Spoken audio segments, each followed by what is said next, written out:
है हल्ला नगर्नु होला है। अब हामी जङ्गल पर गइसकेका छौँ। यो चाहिँ हाम्रो सुनाखा निकुञ्जसँग जोडिएको कोफरजन एरिया पर्छ हाम्रो सामुदायिक। अब विशेष गरी देखिने भनेको एक सिंह गैँडा, पाटे बाघ, अनि 4 प्रजातिक मृगहरू, चितुवा, भालु सबै देखिन्छ। अब हेरौँ कुन देख्छौँ हामी भन्न पनि सकिँदैन है। जङ्गल जनावर हो, सबै देख्न पनि सकिन्छ, नदेख्न पनि सकिन्छ।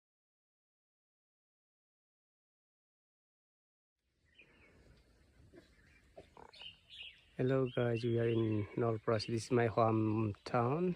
We are visiting wildlife sanctuary nearby our place. Welcome my friends and families. Right, thank you.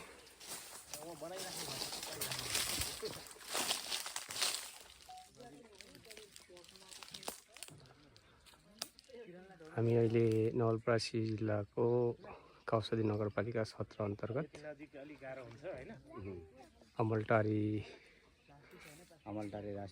राष्ट्रिय पर्ने ठाउँमा हामी आज सफारी आएको फ्यामिली टुर। आज हाम्रो अल फ्यामिली घुम्न आएको छ। त्यसमा चाहिँ यहाँ दुईटा गैँडाहरू एकदमै नजिकै देखेको हुनाले यति ठुलो गैँडा छ। वाउ, एक सिंह गैँडा है। एक सिंगे गैँडा छ। यहाँको हाम्रो नलप्रासी एकदम टप एरिया हो। भएको भए त नजिकै आफै आउँछ हात्ती। नातो देखाइयो वहाँ पारि छ। यिनीहरू आफै डिफेन्समा आएको के एग्रेसिभ भयो नि त। छैन पनि हुनु पर्यो माउतीहरू के बसिरहेछन् कि हुँदैन। किन त टाइगर टप हो नि छैन हैन। हजुर टाइगर टप टेम्पल टाइगर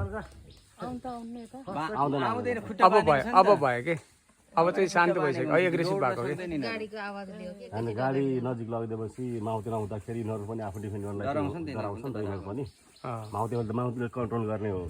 ठिकै त खुट्टा त बाँधेको छैन कोही हुँदैन। वाइल्ड जस्तो बिहेभ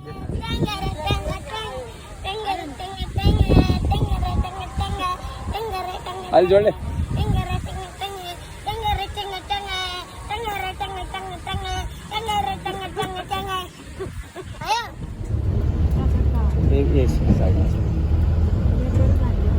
हजुर हामी यता यस्तरी जान्छौँ ल।